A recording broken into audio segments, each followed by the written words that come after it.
All right, there's one thing on this entire list that's actually not a standards requirement in the sense that the standard doesn't specifically ask for it. The standard assumes you're finding all the moisture in all the materials.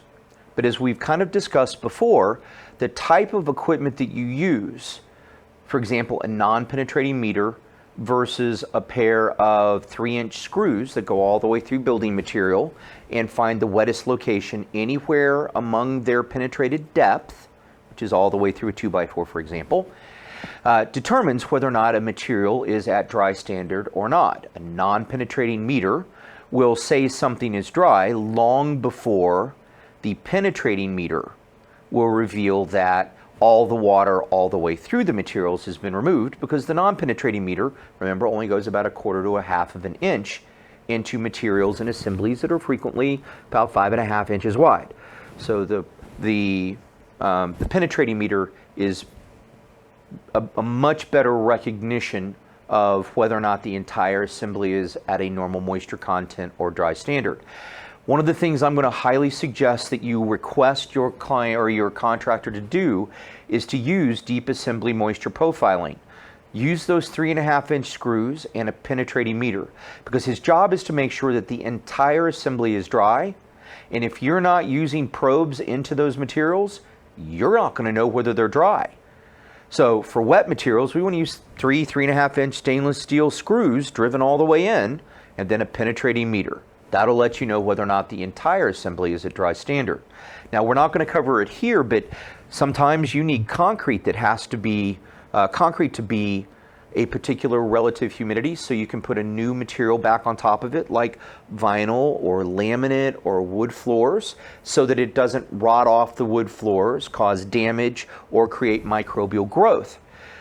There's a type of meter that you can use that gets put into your actual concrete at about a 40% depth. And in the event that this works for you, your contractor should know this, but it's a process called the ASTM F2170. It's a method of measuring moisture in concrete. So regardless of whether you're doing wood materials and assemblies or concrete, we want your contractor to use the meter that does the best job at telling the story about the entire assembly, not just the first small 1/4 to 1/2 of an inch. And for this reason, I would like for you to suggest that they use damp assembly moisture profiling, or which are basically 3.5-inch screws, and a penetrating meter. Highly recommended. If not, someone's going to say that structure is dry in 3 or 4 days, and that meter will re-dry in 3 or 4 days at 1/2 or 1/4 of an inch.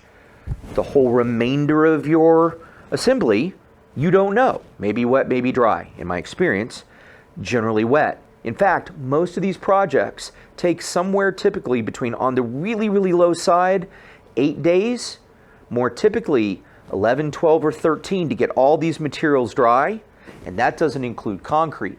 Guys, concrete can take a month or more to dry, and it's a specialty project. You need to make sure you have a specialty contractor that knows how to do it. Most contractors, even though they say they do, actually don't. And that'd be a time to reference that F2170 and ask them to show you their setup for that. If you have any questions, contact me.